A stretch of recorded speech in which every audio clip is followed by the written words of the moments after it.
Majelis Tablik Pimpinan Pusat Muhammadiyah. Kepada Ustadz Arif Rifan kami persilakan. Assalamualaikum warahmatullahi wabarakatuh. Innal hamdalillah nahmaduhu wa nasta'inuhu wa nastaghfiruh wa na'udzu billahi min syururi anfusina wa min sayyiati a'malina. Man yahdihillahu fala mudhillalah wa man yudlil fala hadiyalah. Asyhadu an la ilaha illallah wa asyhadu anna Muhammadan abduhu wa rasuluh. Allahumma salli ala Muhammad wa ala alihi wa ashabihi wa man tabi'al huda bi ihsanin ila yaumiddin. Jemaah sekalian, semoga dirahmati Allah. Alhamdulillah, pada malam hari ini kita berkesempatan dapat bertemu kembali di majelis ilmu ini, ya, kajian Baitul Hikmah. Meskipun suasananya saat ini kita melakukannya dalam atau secara daring, ya, tapi insya Allah kita bisa menyesuaikan diri saat ini, karena kita sudah menghadapi ini sudah lebih dari 1 tahun, ya. Jadi kita akan melanjutkan kajian kita tentang sirah Nabi berdasarkan kitab Ar-Rahiq Al-Mahtum karya Syekh Saifur Rahman Al-Mubarakfuri. Saya akan mereview dulu karena kita masih sampai pada bab Al-Maulid wa arba'una aman qabla nubuwah. Di dalam di sini dan kitab Al-Maulid wa arba'una aman qabla nubuwah, sejak kelahiran hingga 40 tahun, ya, usia Rasulullah SAW sebelum kenabian. Nah, maka ini dibahas beberapa bagian. Al-Maulid ini telah kita bahas pada pertemuan sebelumnya. Nah, ini ringkasannya akan saya sampaikan agak cepat. Nanti beberapa bagian saya akan review lebih dalam. Rasulullah SAW lahir di kampung Bani Hashim, ya.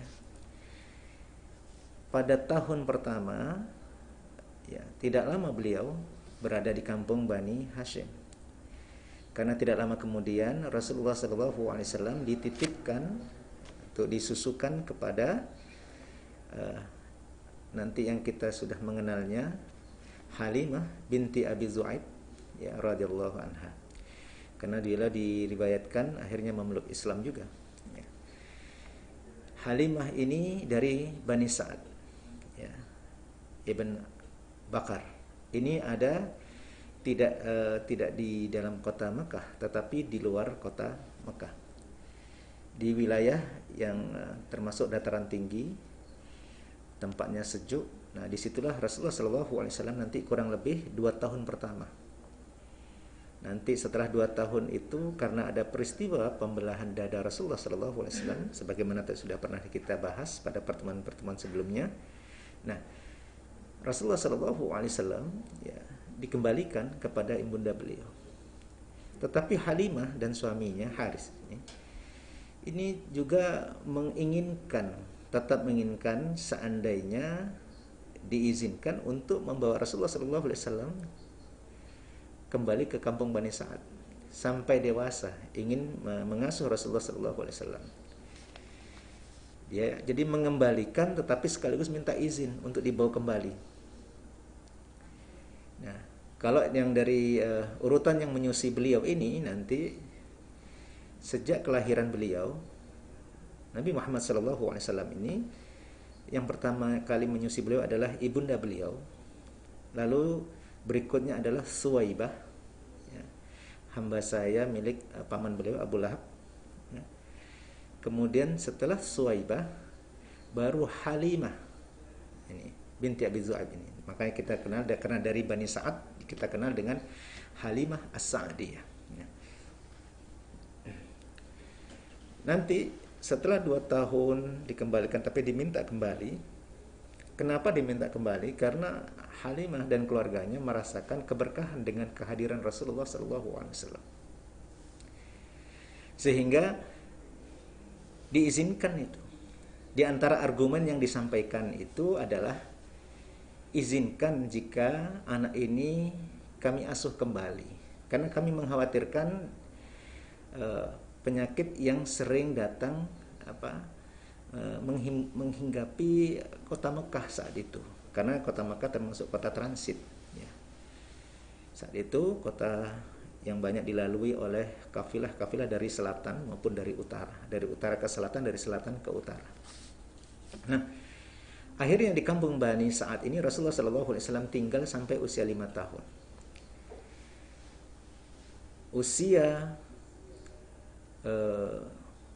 Pada usia 5 tahun ini dikembalikan oleh Halimah kepada keluarganya.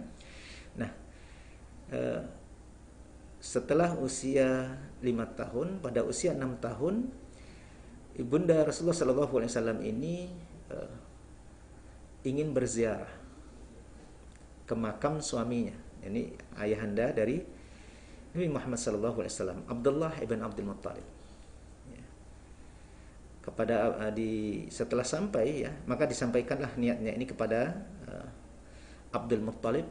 Maka ada riwayat di situ dihantar itu. Sayangnya setelah dari ziarah di Madinah saat itu yang bernama Yathrib, sepulangnya dari Yathrib ketika akan kembali ke Mekah, di daerah Ar-Rabi', dekat Ar-Rabi', ini namanya Abwa, ibunda Rasulullah SAW ini, Aminah, jatuh sakit kemudian meninggal dunia. Lalu Rasulullah SAW setelah itu diasuh oleh kakek beliau, Abdul Muttalib. Diasuh oleh Abdul Muttalib ini sampai usia 8 tahun, lalu Abdul Muttalib ini meninggal dunia. Sesuai dengan wasiatnya bahwa yang akan mengasuh sepeninggal Abdul Muttalib adalah paman beliau, paman Rasulullah SAW yang akan mengasuh Rasulullah yang saat itu masih berusia 8 tahun. Abu Talib. Abu Talib ini adalah saudara kandung dari ayahnya. Maksudnya adalah seayah dan seibu. Yakni Abu Talib. Abu Talib ini nama aslinya adalah Abdul Manaf. Ya. Kalau Abu Lahab itu nama aslinya Abdul Uzza. Nah, nanti yang mengasuh beliau sejak usia 8 tahun itu adalah paman beliau ini, Abu Talib, yang nama aslinya itu adalah Abdul Manaf ibn Abdul Muttalib, saudara sekandung ya dari ayahanda Rasulullah SAW, Abdullah ibn Abdul Muttalib. Nah, tinggal di rumah Abdul Muttalib ini sejak belia sampai usia 25 tahun. Nah, di sini diriwayatkan di antara kisah-kisah yang dijalani dalam kehidupan Rasulullah SAW di rumah Abu Talib adalah pada usia disebutkan di sini ya.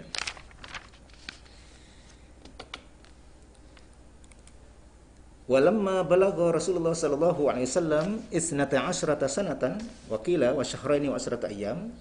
Jadi Rasulullah sallallahu alaihi wasallam diriwayatkan ya pada usia 12 tahun, ada yang menyebutkan usianya itu 12 tahun 2 bulan 10 hari.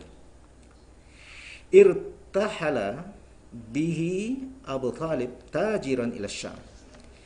Jadi di antara riwayat yang ada itu mengisahkan selama bersama Abu Talib ada momen di mana Rasulullah SAW di usia 12 tahun 2 bulan 10 hari pernah mengikuti ekspedisi perdagangan Abu Talib. Kemana? Ke Syam, ke utara. Kalau kita melihat peta posisi kota Mekah ke wilayah Syam itu adalah dari selatan ke utara. Nah, ini sebagian ahli, terutama para ahli ekonomi ya, dari kalangan muslimin, ini tentang aktivitas ekonomi Rasulullah SAW, banyak yang mengkaji. Meskipun awalnya jarang yang mengkaji ini. Jadi diperkirakan apa yang telah dicontohkan oleh Rasulullah SAW di kehidupan beliau sebelum beliau diangkat sebagai Nabi dan Rasul, salah satunya adalah momen ini. Di antara penjelasan-penjelasan dari riwayat yang ada, kalau kita melihat kitab Ar-Rahiq Al-Maktum karya Syekh Safiur Rahman Al-Mubarakfuri, nah hanya satu alinea penjelasan tentang peristiwa ini. Ya, ini peristiwa yang sebenarnya substansinya ingin menyampaikan apa yang terjadi ketika Rasulullah SAW itu diajak berdagang untuk pertama kali, lalu terjadi peristiwa di wilayah Busra, di sekitar Syam.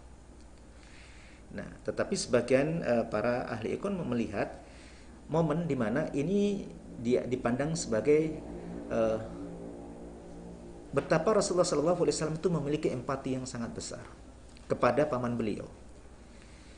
Karena beliau mendapatkan amanah dari ayahnya, yakni kakek Rasulullah SAW, untuk mengasuh beliau. Tapi beliau menyaksikan sendiri bahwa pamannya bukan termasuk orang yang kaya, memiliki banyak anak, juga mendapatkan amanah untuk mengasuh Rasulullah SAW. Rasulullah SAW ingin membantu pamannya ini. Maka dia di dalam satu riwayat dikisahkan bahwa Rasulullah SAW lah yang meminta agar beliau diizinkan untuk ikut beserta pamannya, mengikuti atau menyertai pamannya ini, menyertai pamannya Abu Talib untuk bisa berdagang. Sehingga sebagian nanti para ahli membahasakan inilah magangnya Rasulullah SAW untuk menjadi pedagang yang sebenarnya. Sehingga nanti dalam perjalanan waktu beliau diperkirakan kalau itu 3 tahun sebelum diangkat sebagai Nabi dan Rasul, sekitar usia beliau 37 tahun, maka beliau diperkirakan telah melalui rentang kurang lebih 25 tahun ya. Proses untuk menjadi seorang pedagang yang sukses, sehingga Rasulullah SAW memiliki waktu luang untuk menjalani tradisi, kebiasaan keturunan Bani Ismail, melakukan tahannus, menyendiri, untuk memikirkan bagaimana memperbaiki umat ketika memiliki perilaku-perilaku yang menyimpang atau kebiasaan-kebiasaan yang tidak baik. Nah, inilah momen itu. Di antaranya disebutkan, ya, saya bacakan. Walamma balagha Rasulullah sallallahu alaihi wasallam 12 sanatan wa qila wa shahrayn wa 10 ayyam irtahala bihi Abu Talib tajiran ila Syam hatta wasala ila Busra wa hiya ma'dudah min Syam. Jadi ini bagian wilayah dari Syam, wilayah Syam. Ini ada diperkirakan ada di provinsi Horan, dan ini adalah ibu kotanya. Nah, saat itu wilayah Horan ini termasuk dalam pengaruh kekaisaran Romawi. Jadi ada yang menganggap ini adalah wilayah kekaisaran Romawi. Di saat itu dikenal wa kana fi hadzal balad rahibun urifa bi Bahira wa ismuhu fi ma yuqal Jurjis. Jadi saat Rasulullah SAW dibawa oleh Abu Talib untuk tujuan berdagang di wilayah Syam, ketika sampai di Busra, ini ibu kota untuk wilayah Huran, masih dalam kekuasaan Romawi, ya. Ini di daerah Huran ini terdapat seorang rahib yang dikenal sebagai Bahira. Nama aslinya disebutkan fima yuqal Jurjis. Nama aslinya adalah Jurjis. Mungkin bahasa kita saat ini Jos, ya. Falamma nazala kharaja ilaihim wa kana la yakhruju ilaihim qabla dzalika. Jadi ketika kafilah ini memasuki Busra dan mendekati tempat ibadah rahib ini, didapati rahib ini keluar menyambut. Padahal ini bukan kebiasaan dia. Sebelumnya nggak pernah dia melakukan hal seperti itu. Maka dikisahkan di situ. Maka dia dipersilahkan untuk dijamu ya.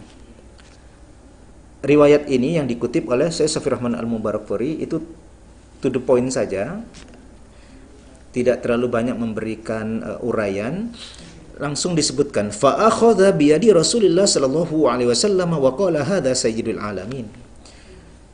Riwayat yang langsung dikisahkan di sini adalah ketika melihat Rasulullah sallallahu alaihi wasallam, ini yang bagian yang penting. Jadi ketika mempersilahkan mereka, menjamu mereka ya, lalu melihat Rasulullah sallallahu alaihi wasallam itu memegang tangan Rasulullah sallallahu alaihi wasallam, karena disebutkan fa akhadha bi yadi Rasulillah sallallahu alaihi wasallam wa qala hadza sayyidul alamin. Ini orang, ini anak adalah pemuka alam semesta, sayyidul alamin. Hadza rasulu rabbil alamin, dikatakan anak ini adalah rasul Rabb semesta alam. Hadza yab'atsuhu Allahu rahmatan lil alamin. Anak ini diutus oleh Allah sebagai rahmat bagi alam semesta. Mendengar yang dikatakan oleh rahib ini, maka Abu Thalib saat itu balik bertanya, ma 'allamaka bidzalik? Dari mana kamu tahu itu? Ketika ditanya oleh Abu Thalib, dari mana kamu tahu itu? Maka si Jurjis ini, atau nanti dikenal Bahira, kalau kita melihat pelajaran-pelajaran agama tentang sejarah Nabi, sering yang dikutip ini hanyalah pendeta Bahira. Padahal Bahira ini sebutan untuk pendeta ini. Nama aslinya adalah Jurjis. Inilah yang diuraikan oleh Syekh Safi Rahman Al-Mubarakfuri dalam kitab Ar-Rahiq Al-Mahtum ya. Maka si pendeta ini, Jurjis atau dikenal sebagai Bahira ini, dia berkata, innakum hina asyraftum minal aqabah lam yabqa hajar wala syajar illa kharra sajidan. Sesungguhnya sejak kalian memasuki wilayah Aqabah, tidak ada satupun bebatuan juga pepohonan kecuali bersujud. Wala yasjudani illa linabiyyin. Dan batu-batu, bebatuan itu dan pohon-pohon itu tidak akan bersujud kecuali kepada seorang nabi. Tapi belum selesai penjelasan Jurjis ini. Dia menambahkan, wa inni a'rifuhu bi khatamin nabi bi khatamin nubuwah asfala min ghudrufi katifi mithil tufah. Dan aku pun mengetahui cap kenabian. Itu mengetahui apa pada dirinya ada tanda cap kenabian itu di bawah tulang bahunya ini. Itu yang seperti buah apel. Jadi kalau buah apel itu dibelah, ditempel, ya kira-kira seperti itu bentuknya. Ya, ada sebagian yang menjelaskan seperti daging tumbuh, tapi itu berbentuk agak bulat, ya. Dan itu ada di tengah-tengah, di bawah asfal min ghudrufi katifi. Ya. Wa inna najiduhu fi kutubina. Dan kami pun mengetahui itu dari kitab-kitab kami. Jadi memang tanda kenabian itu ada pada tubuh Rasulullah SAW. Makanya kita nanti kalau kita lanjutkan nanti, kita mengkaji sampai misalnya bab tentang perang Khandaq. Kalau kita mengkaji perang Khandaq, maka kita akan menemukan nama salah seorang sahabat yang menjadi salah satu yang mengusulkan strategi, ya, tokoh dalam peristiwa perang Khandaq itu, ya, adalah sahabat Salman Al-Farisi. Disebut Al-Farisi memang karena orang Persia, Fars, ya. Salman Al-Farisi ini makanya dari mana kok bisa sampai ke Madinah saat itu, ke Yathrib. Dia orang Persia, dia mendengar tanda-tanda kenabian itu, lalu dia mencari sampai ini kisahnya panjang, lalu dia ditipu oleh orang-orang Yahudi, akhirnya dia menjadi hamba sahaya, akhirnya dia dibawa sampai ke Yastrib. Maka ada momen di mana sahabat Salman ini melihat Rasulullah SAW begitu bahagia. Tetapi satu bagian yang dia ingin membuktikan, tanda kenabian yang ada pada diri Rasulullah SAW sampai dia bisa melihatnya. Maka untuk perang Badar dia belum bisa ikut karena dia masih menjadi budak dan dia dilarang ikut oleh orang-orang Yahudi. Sampai sahabat Salman ini akhirnya menjadi merdeka.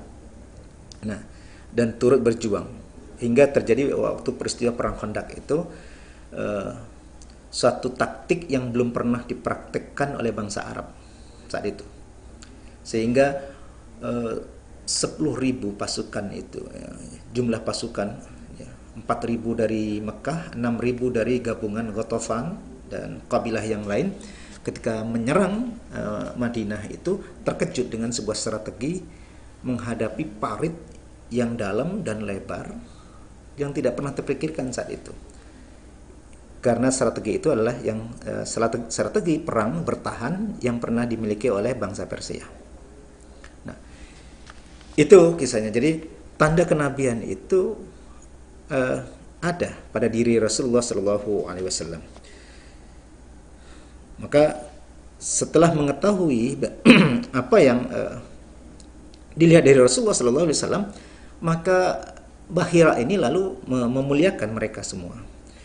Tetapi Bakhira setelah menjamu, dia meminta kepada Abu Talib, wa sa'ala Abu Talib ayyaruddahu, meminta agar Rasulullah SAW ini segera dipulangkan. Karena kalau berada di wilayah utara, di wilayah Syam, nanti ketahuan oleh orang-orang Yahudi, maka beliau akan terancam jiwanya. Karena orang-orang Yahudi mencari beliau dan ingin membunuh beliau.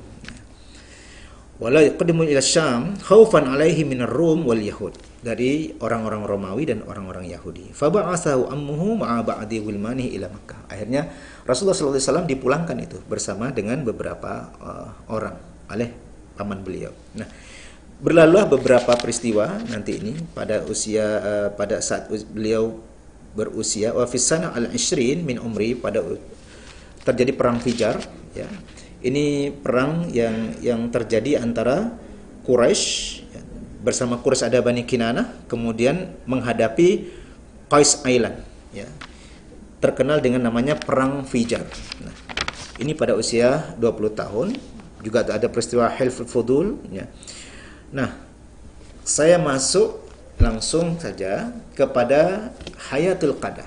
Inilah lanjutan dari apa yang terjadi di usia 12 tahun 2 bulan 10 hari itu. Jadi apa? Rasulullah SAW, bab ini disebut secara khusus karena untuk menunjukkan bahwa Rasulullah SAW itu berusaha mandiri, membantu paman beliau, dan Rasulullah SAW berusaha untuk bisa bekerja. Dalam pembahasan ini disebutkan, memang dimulai dengan sebuah penjelasan, walam yakun lahu sallallahu alaihi wasallam amalun muayyanun fi awwali syababih. Pada masa mudanya diriwayatkan, atau memang belum ada riwayat yang tegas beliau itu memiliki pekerjaan apa yang tertentu, belum. Illa anna riwayat tawalat annahu kana yar'a ghanaman ra'aha fi Bani Sa'ad wa fi Makkah li ahliha ala qarari. Kecuali memang ada riwayat bahwa Rasulullah SAW bekerja sebagai pengembala kambing. Kambing-kambing ini milik penduduk di kalangan Bani Sa'ad atau penduduk Mekah, ya. Di mana Rasulullah SAW mendapatkan upah beberapa qirat. Sekali lagi saya menjelaskan, qirat di sini bukan, kita tidak mengartikan dengan qirat dengan arti sebagai seperti besarnya pahala itu yang diartikan dalam satu riwayat itu adalah sebesar gunung.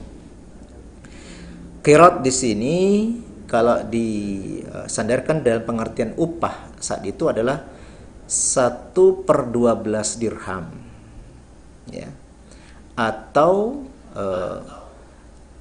1/20 dinar. Karena 1 dinar itu sama dengan perkiraannya kalau dikonversi karena dinar itu terbuat dari emas, dirham itu terbuat dari perak. Kalau dinar itu sekitar 1/20 dari 1 dirham ya, 1 dinar. Sedangkan 1 dinar itu ya tadi 1 kirot itu sama dengan 1/20 dinar. 1 dinar itu 4,25 gram emas. Jadi 1/20 dikalikan saja dengan 4,25 gram emas itulah besaran upah Rasulullah Sallallahu Alaihi Wasallam. Tetapi tidak dipastikan berapa kirat. Itulah yang didapatkan oleh Rasulullah Sallallahu Alaihi Wasallam, dan itu menunjukkan bahwa Rasulullah Sallallahu Alaihi Wasallam memang bekerja. Nah, berikutnya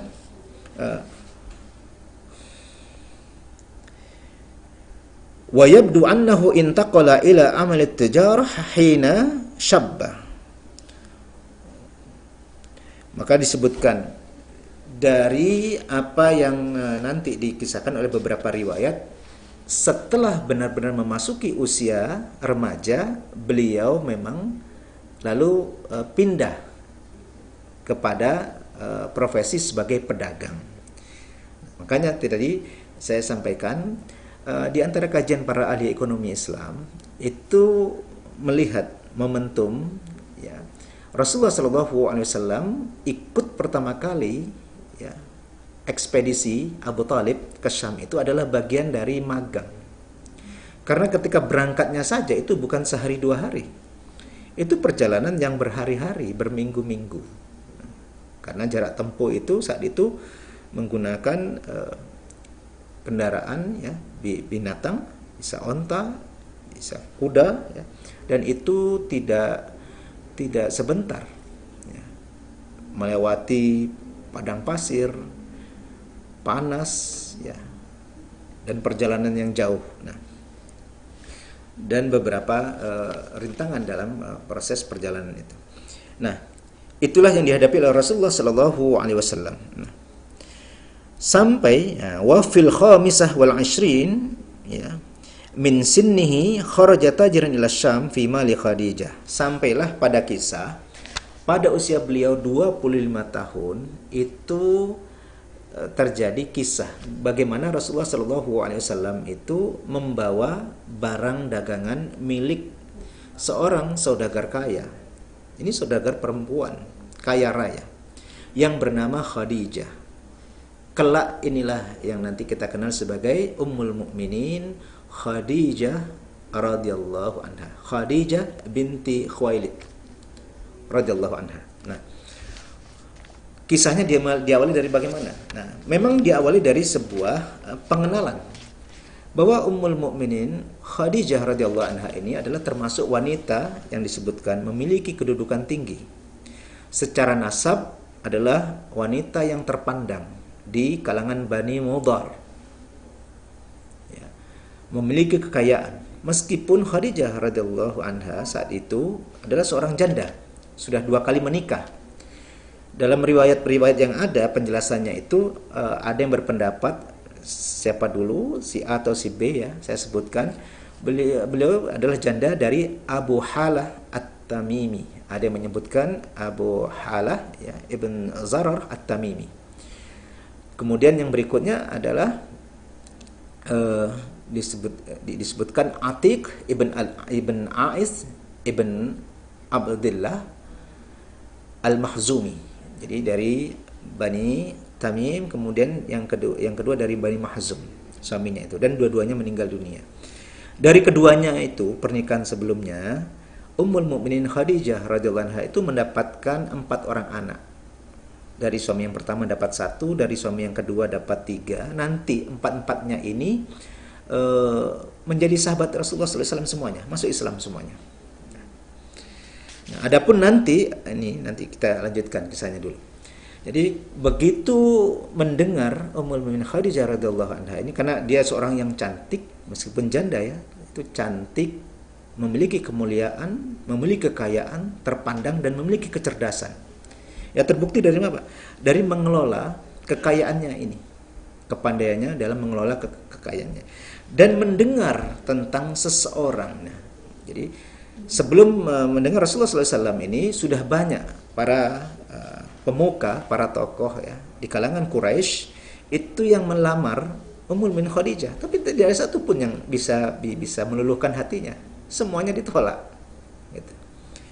Tetapi Ummul Mukminin Khadijah radhiyallahu anha mendengar ada seseorang yang begitu terkenal dengan kebaikan akhlaknya, ya. Kemudian sifat-sifatnya yang mulia. Nah, ini. Maka rasa tertarik ini, ya, ini namanya kalau hanya mengikuti kisahnya itu nanti kita ceritakan kisahnya. Tapi kalau kita ingin melihat apa yang terjadi di balik kisah itu, maka sejatinya begini. Ummul Mukminin Khadijah radhiyallahu anha itu mendengar ini ada orang yang memiliki orang yang seperti yang beliau inginkan. Begitu baik akhlaknya. Begitu bagus sifat-sifatnya. Begitu mulia perilakunya. Kejujurannya, amanahnya. Jadi bahan pembicaraan orang. Nasabnya juga mulia. Cucu dari Abdul Muttalib. Itu pemimpin Quraisy, pemimpin Mekah. Kalau ingin tahu posisi lebih jelas posisi Abdul Muttalib, kakek Rasulullah SAW itu adalah, kita harus mengingat peristiwa tahun gajah. Saat Abraha membawa pasukannya menuju kota Mekah itu, kan dia minta ketemu sama pemimpin Mekah. Siapa yang menghadap? Siapa yang akhirnya diminta untuk menghadap? Kan semua orang saat itu lari, mengungsi. Tapi dengan tegar, dengan keberanian, Abdul Muttalib datang menghadapi Abraha itu. Dan dikisahkan di dalam kitab Ar-Rahiqul Maktum itu peristiwanya ya. Ketika ditemui oleh Abdul Muttalib, Abraha ini merasakan wibawa Abdul Muttalib itu. Sampai dia harus turun dari singgasana yang dia bawa dan dia mempersilahkan itu.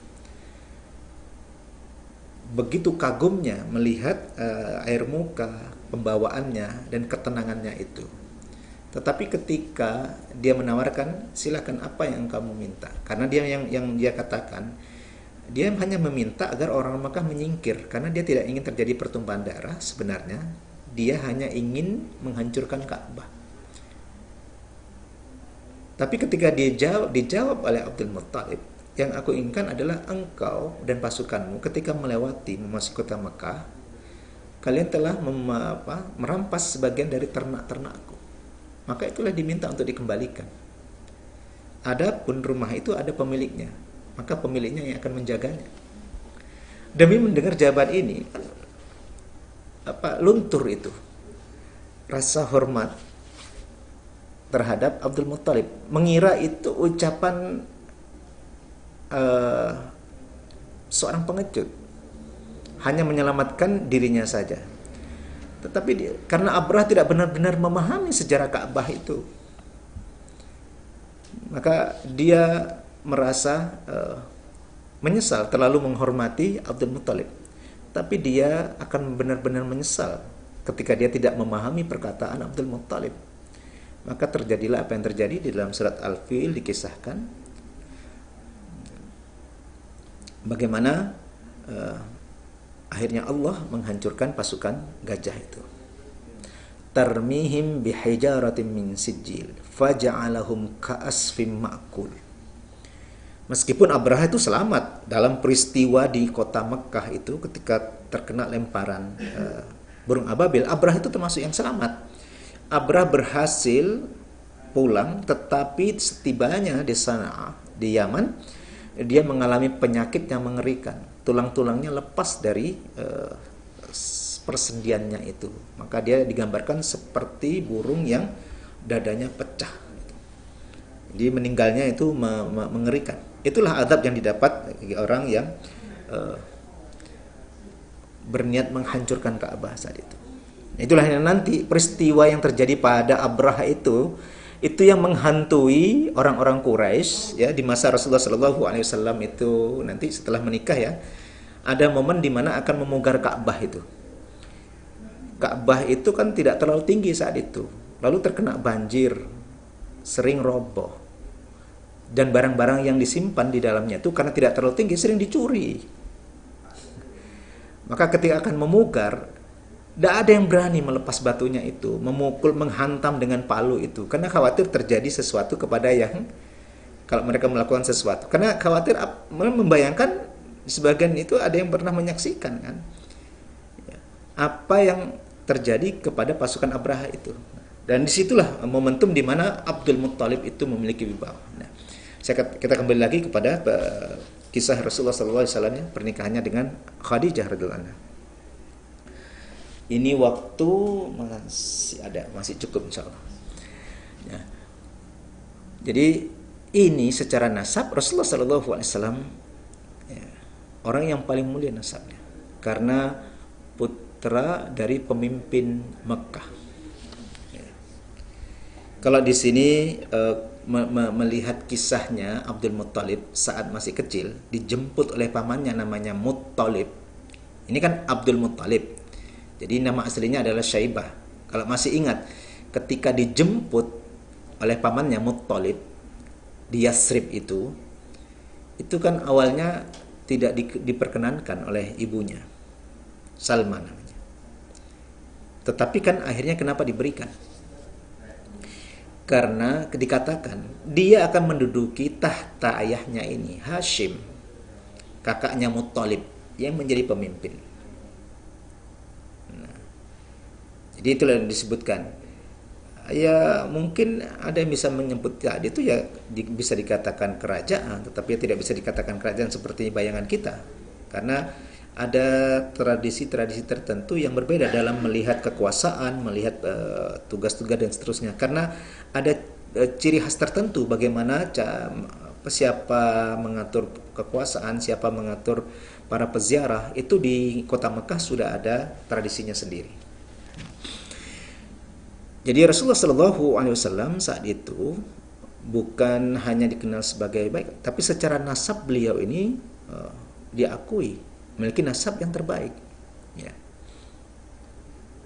Rasulullah SAW dalam satu riwayat bahkan menyebut dirinya ana ibnu Zabihain. Jadi aku anak dari dua orang yang akan disembelih. Itu menegaskan bahwa Rasulullah SAW adalah keturunan dari Nabi Allah Ismail alaihissalam. Dan ayah beliau Abdullah ibn Abdul Muttalib, yang dua-duanya mengalami momen hampir disembelih semuanya, tapi tidak disembelih ya. Ini panjang ceritanya. Bani Hashim sendiri bagian dari Abdi Manaf. Abdi Manaf keturunan dari Qusay bin Kilab. Qusay bin Kilab ini adalah keturunan dari Banu Ismail, dari Adnan dari Banu Ismail, keturunan dari Nabi Ismail alaihissalam. Itulah nanti ada momen di mana Qusay berdebat dengan mertuanya, saudara-saudara iparnya dari suku Huza'ah. Ya, setelah sekian ratus tahun suku Huza'ah memimpin itu, dan akhirnya ketika akan diambil alih oleh Qusay terjadi perdebatan itu. Maka dibawalah kasus itu kepada seorang yang paling dituakan ya. Dan di sana dijelaskan, kenapa kamu ingin mengambil kota Mekah? Nah, dari mertuamu ini, dari keluarga besar mertuamu, dari kabilah mertuamu ini, maka dijelaskan itu. Siapa dirinya? Bahwa kota Mekah itu sejarahnya dimulai dari kakeknya, Ismail, ya, Ibn Ibrahim alaihissalam. Dan Nabi Ismail adalah Nabi Allah, seorang Nabi. Dikisahkan semuanya di situ. Maka sebagai laki-laki dia memiliki sanad keluarga itu, dan memang dialah yang berhak terhadap kota itu. Adapun suku kabilah itu suku atau kabilah mertuanya itu suku Huza'ah adalah pendatang. Ya. Dan jelaslah ceritanya, mereka bukan yang memiliki kontribusi asli yang utuh terhadap pembentukan kota Mekah dan sejarah kota Mekah. Maka secara mutlak itu dimenangkan dalam sidang itu milik Qusay. Nah, sejak itulah kembali lagi kota Mekah dalam penguasaan Banu Ismail dan seterusnya itu. sampai kepada Abdul Muttalib. Ketika terjadi dua pembagian tugas antara Abdud Dar dengan Abdi Manaf, akhirnya dari keturunan Abdud Dar itu mengambil urusan-urusan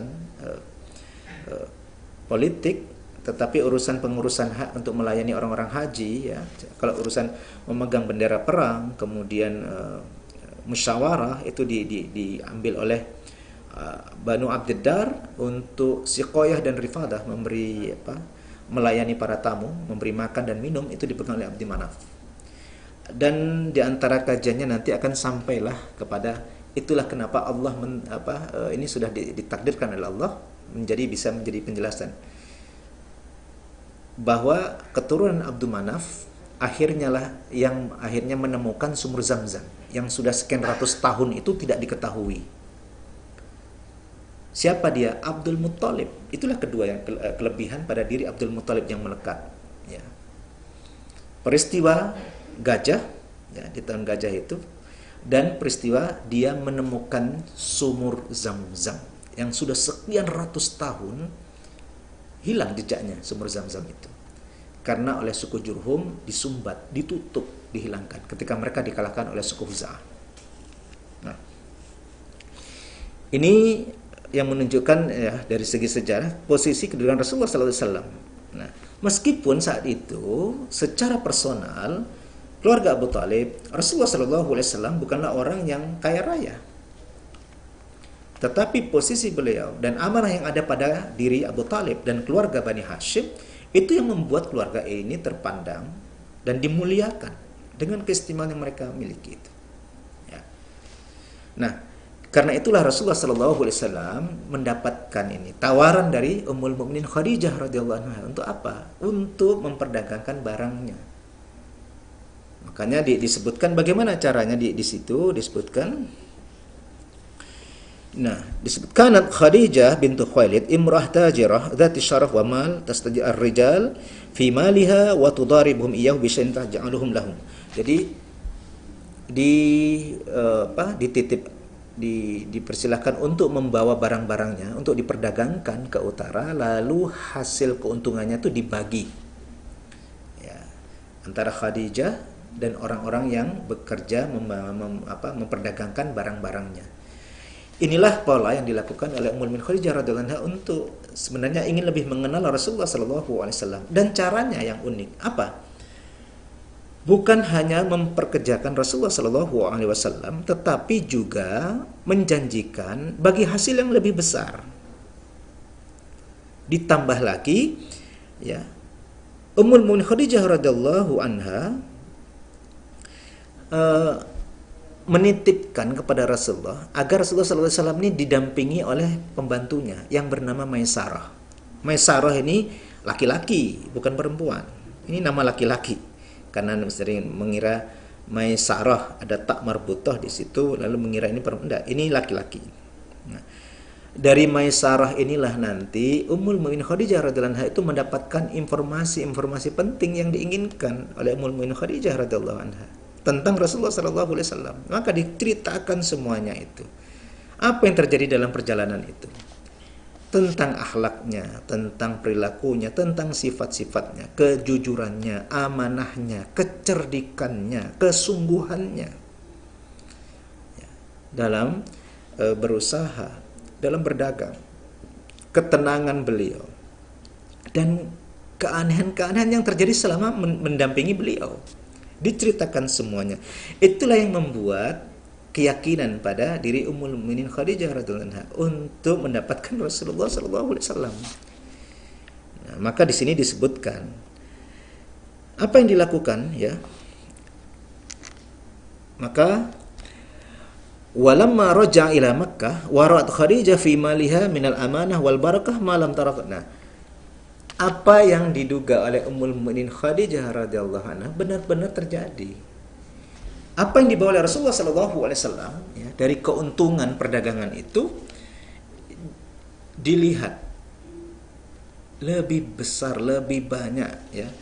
Bahkan dilihat bagaimana begitu amanahnya dan kelebihan yang didapatkan di Rasulullah SAW tidak pernah dilihat didapati sebelumnya oleh Ummul Mukminin Khadijah. Lalu wa akhbaruha gulamuha Maisarah bima ra'a fihi min khilal al-uddah wa syama'il karimah. Diceritakan semuanya itu tentang akhlaknya, tentang sifat-sifatnya yang mulia, tentang pikirannya yang jernih, kecerdikannya, kejujurannya, ya, semua keamanahannya. Nah, sampailah Ummul Mukminin Khadijah radhiyallahu anha ini akhirnya berhasrat kepada Rasulullah sallallahu alaihi wasallam, tetapi bagaimana cara menyampaikannya ini? Nah, ternyata Ummul Mukminin Khadijah radhiyallahu anha lalu menyampaikanlah keinginannya ini kepada temannya yang bernama Nafisah binti Munyah. Ada yang membacanya Nufaisah. Kalau saya membaca Nafisah binti Munyah. Ada yang membaca Nufaisah, ya. Nah, tentang apa yang diinginkan oleh diri beliau kepada Rasulullah sallallahu alaihi wasallam, ya. Fatahaddatsat bima fi nafsiha ila sadiqatiha Nufaisah binti Munyah. Nah, sampailah Nafisah ini lalu menemui Rasulullah sallallahu alaihi wasallam. Kalau di sini ringkas saja diceritakan. Nafisah akhirnya menyampaikan kepada keluarga Rasulullah sallallahu alaihi wasallam, lalu keluarga Rasulullah sallallahu alaihi wasallam menerima, lalu paman-paman beliau mewakili beliau menemui paman-paman dari Ummul Mukminin Khadijah radhiyallahu anha. Dalam hal ini orang-orang dari kalangan Bani Hashim menemui orang-orang dari kalangan Bani Mudhar. Nah, ini maka terjadilah akad itu. Kalau melihat detailnya kisah di antara yang riwayat-riwayat yang ada, Nufaisah ini bertanya kepada Rasulullah sallallahu alaihi wasallam, ya, wahai Muhammad, kenapa engkau belum juga menikah? Maka Rasulullah sallallahu alaihi wasallam saat itu menjawab, aku belum memiliki cukup yang sesuatu yang dapat aku jadikan sebagai bekal untuk menikah. Maka Nufaisah lalu menanyakan, bagaimana sekiranya jika ada seseorang, dan maka disebutkan yang telah memenuhi syarat semuanya itu, apakah engkau ingin menerimanya? Maka Rasulullah SAW bertanya, siapa dia? Maka disebutlah nama Khadijah. Maka Rasulullah SAW, bagaimana aku bisa mendapatkannya? Maksudnya bagaimana bisa menerimanya? Bagaimana caranya kalau keadaannya seperti itu? Maka dijawab, itu akan aku urus. Sudah cantik, memiliki kemuliaan, kaya raya, semua syarat-syarat yang terbaik sudah dimiliki semuanya. Maka jika itu yang diinginkan, Rasulullah SAW menyetujuinya. Maka disampaikanlah kepada paman-paman beliau, dan paman-paman beliau pun menerima. Lalu paman-paman beliau pun karena sudah disepakati seperti itu, maka di sini dalam satu riwayat diwakili oleh paman beliau, diantaranya yang bernama Hamzah ibn Abdul Muttalib. Hamzah, ya. Hamzah ini nanti yang turut melamar, dan setelah itu terjadilah pernikahannya. Nah, dari pernikahan tadi saya sampaikan, Ummul Mukminin Khadijah radhiyallahu anha ini, ya, Ummul Mukminin Khadijah radhiyallahu anha ini saat itu sebagai seorang janda, tadi saya sebutkan dari dua orang, Abu Halah At-Tamimi dan Atiq, ya, Al-Mahzumi. Kalau kita sebut semuanya, Atiq ibn Aiz ibn Abdullah Al-Mahzumi. Yang satu adalah Abu Halah ibn Zarar At-Tamimi. Nah, dari kedua orang itu Ummul Mukminin Khadijah mendapatkan 4 orang anak. Dan sudah saya sampaikan dalam riwayat-riwayat yang ada, tidak terlalu banyak mengisahkan tentang 4 orang ini, tapi yang jelas 4 orang ini mendapatkan keislaman, ya, dan masuk Islam dan menjadi sahabiah. Karena ada yang perempuan, ada yang laki-laki, ya. Nah, tetapi dari pernikahan ini sendiri, Rasulullah SAW dari Ummul Mukminin Khadijah radhiyallahu anha itu dikaruniai 6 orang anak. 2 orang putra, 4 orang putri. Secara berurutan disebutkan anak pertama itu bernama Qasim. Yang dengan itu Rasulullah SAW dipanggil ya Abul Qasim. Nah, anak yang kedua adalah Zainab. Ada yang menyebut setelah Zainab itu adalah Ummu Kulsum, kemudian Ruqayyah, kemudian Fatimah, kemudian Abdullah. Nah, tetapi Allah telah mentakdirkan untuk anak laki-laki beliau ini, baik Qasim maupun Abdullah, itu meninggal dalam usia belia. Tetapi kalau kita bahas nanti tentang istri-istri Rasulullah SAW, itu ya di antara yang ada, Rasulullah SAW nanti memiliki satu anak laki-laki lagi dari Maria, yang orang Mesir itu. Maka disebut Maria Al-Qibtiyah, karena bangsa Kipti, bangsa Mesir. Bernama Ibrahim. Itu pun meninggal dunia di masa kecil, ketika masih kecil. Nah, ini Rasulullah SAW tidak menikah lagi selama Ummul Mukminin Khadijah radhiyallahu anha ini hidup. Tidak menikah Rasulullah. Satu saja. Ya. Maka ditegaskan dalam penutup di Alenia penjelasan tentang Rasulullah SAW, ya, pernikahannya dengan beliau, walam yatazawwad 'alaiha ghairu hatta matat. Selama Ummul Mukminin Khadijah radhiyallahu anha hidup, Rasulullah tidak menikah lagi. Nah, adapun putra-putri Rasulullah SAW tadi disebutkan 2 orang tidak memenuhi Islam karena sudah meninggal waktu masih kecil sebelum Rasulullah SAW diangkat sebagai Nabi dan Rasul. Adapun 4 putri, ya, dari Zainab, Ummu Kulsum, Ruqayyah dan Fatimah mendapatkan keislaman. Jadi masuk Islam, ikut hijrah juga. Hijrah bersama mengikuti Rasulullah SAW dari hijrah dari Makkah ke Madinah. Qadar Allah juga ditakdirkan oleh Allah, seluruh putri beliau ini wafat sebelum Rasulullah SAW kecuali Fatimah. Fatimah radhiyallahu anha wafat 6 bulan setelah Rasulullah SAW. Disebutkan faqad ta'akhkharat ba'dahu 6 ashhur summa lahiqat. Setelah Rasulullah SAW wafat, 6 bulan kemudian Fatimah, ya, radhiyallahu anha ini wafat, ini menyusul Rasulullah SAW. Ini diantara perjalanan. Nah, diantara yang dapat kita petik pelajaran dari ketika Hayatul Qadah sampai pernikahan Rasulullah SAW, bahwa dasar yang membangun keluarga itu, apa yang dilihat dari Ummul Mukminin Khadijah radhiyallahu anha adalah baiknya akhlak, perilaku, sifat. Itulah yang menjadi dasar memilih pasangan, dan itu menjadi pelajaran yang nyata dalam kehidupan bagi orang yang menghendaki memang untuk mendapatkan kebahagiaan yang hakiki. Nah, baik, ini mungkin yang bisa saya sampaikan pada pertemuan kita kali ini, pada malam hari ini. Kita akan lanjutkan nanti pada bab penutup sebelum masuk kepada bab yang baru, Hayatun Nubuwah war Risalah wad Da'wah. Ya. Bina'ul Ka'bah wa Qadiyatut Tahkim. Kemudian sampai ringkasan seluruh peristiwa yang terjadi selama rentang waktu sejak lahir sampai usia 40 tahun, tetapi sebelum diangkat sebagai Nabi dan Rasul. Saya memasukkan nanti insya Allah pada kajian yang akan datang secara khusus tentang apa yang dibahas oleh para ahli ekonomi Muslim, khusus tentang rentang usia Rasulullah SAW dari usia 12 tahun 2 bulan 10 hari itu yang pertama kali ikut berdagang ke Syam sampai sekitar usia beliau 37 tahun.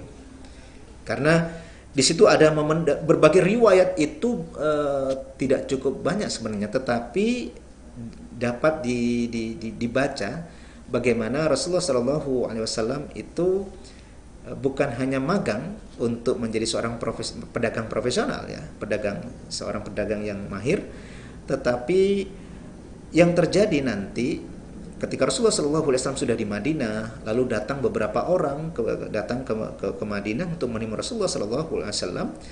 Ada yang akan belajar Islam, bahkan dia dari berbagai wilayah. Itu sempat ada yang ditanya, apakah engkau masih mengingatku? Maka di antara orang-orang itu yang datang dari berbagai wilayah, Ada yang menyebutkan dari Oman, wilayah Oman. Ada yang mengatakan dari wilayah Bahrain, ada yang mengatakan dari wilayah Yaman.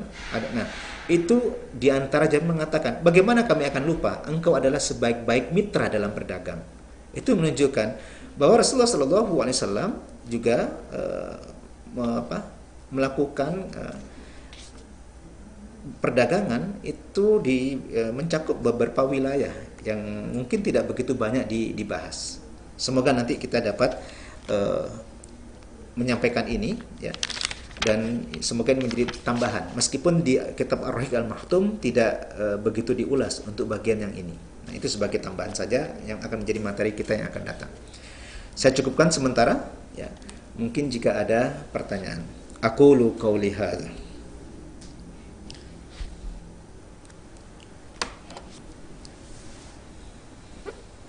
Terima kasih kami ucapkan kepada Ustadz Ahmad Arif Rif'an yang telah menyampaikan materinya kajian Sirah Nabawiyah dari kitab Ar-Rahiq Al-Maktum pertemuan yang ke-6. Kami persilakan kepada pemirsa jamaah sekalian, menikah sudah ada pertanyaan Ustadz dari jamaah Bapak Suwarno. Posisi anak Rasulullah SAW yang belum masuk Islam, apakah dijamin masuk surga? Demikian Ustaz. Terima kasih. Terus? Hanya itu saja? Itu saja. Satu saja? Satu pertanyaan. Okay.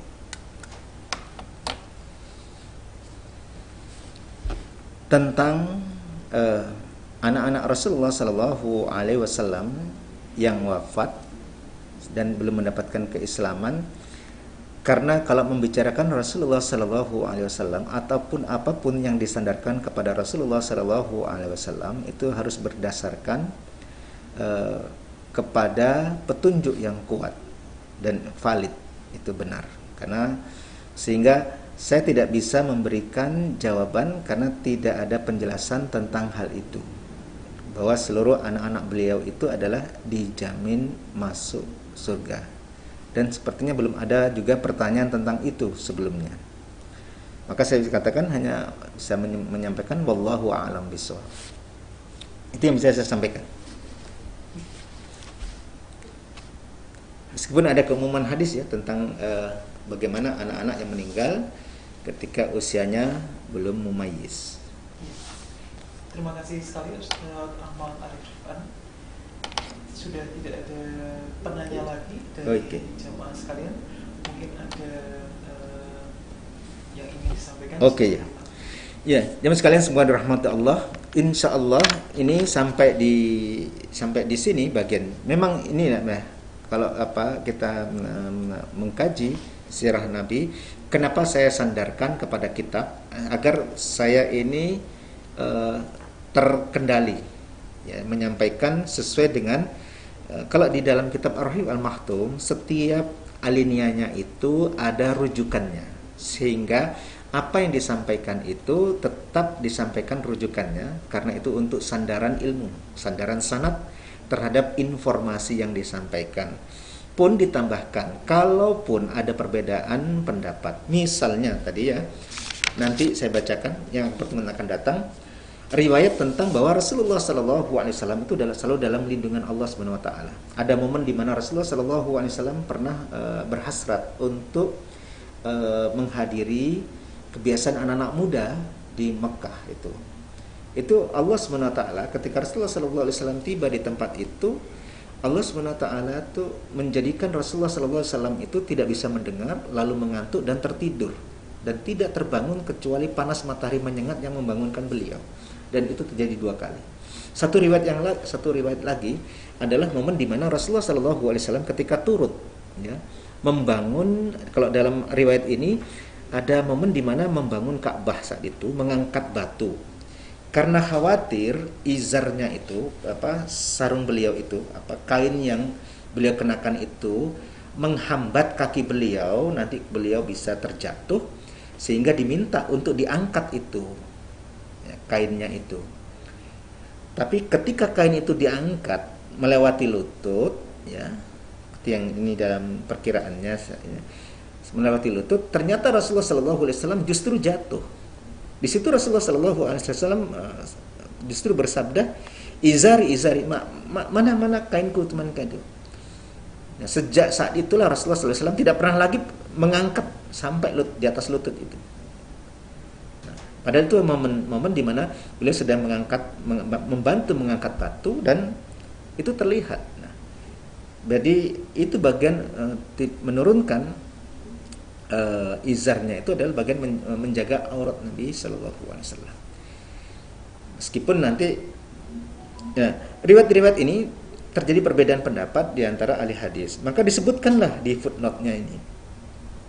Jadi, meskipun ini saya sampaikan, tetapi statusnya bagaimana, siapa yang menguatkan, siapa yang menganggap lemah, gitu. Jadi, maka misalnya disebutkan al-hadis rahu at-Tabari, ya, wa ghairuhu wa sahahu al-Hakim, wa tabi'ahu az-Zahabi, wa da'afu Ibnu Katsir. Tapi Ibnu Katsir dalam Bidayah wa Nihayah melemahkan riwayat ini. Az-Zahabi berpendapat seperti Hakim mensahihkan riwayat ini dan menunjukkan bahwa itu adalah bentuk riwayat yang menjelaskan tentang penjagaan Allah terhadap Rasulullah Sallallahu Alaihi Wasallam. Nah, pada pertemuan yang akan datang akan saya sampaikan. Jadi memang hanya akan memang kalau kita memperketat sedikit maka tidak akan seperti yang diharapkan, yang sedetil mungkin ini itu akan ditanyakan. Iya, tidak bisa kita dapatkan itu, ya.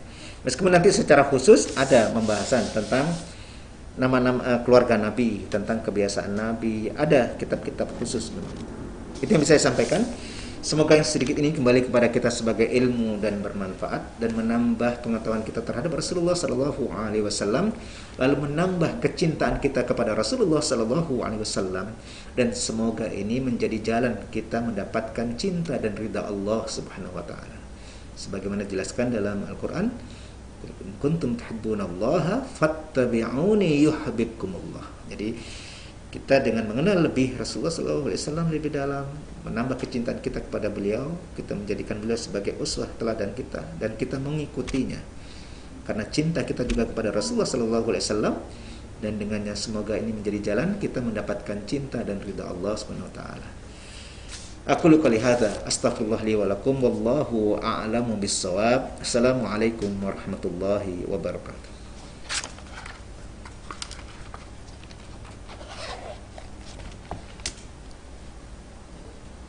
Terima kasih kami ucapkan kepada Ustaz Ahmad Arif Rifan yang telah menyampaikan materinya kajian Sirah Nabawiyah dari kitab Ar-Rahiq Al-Mahtum karya Syekh Syafiur Rahman Al-Mubarakfuri.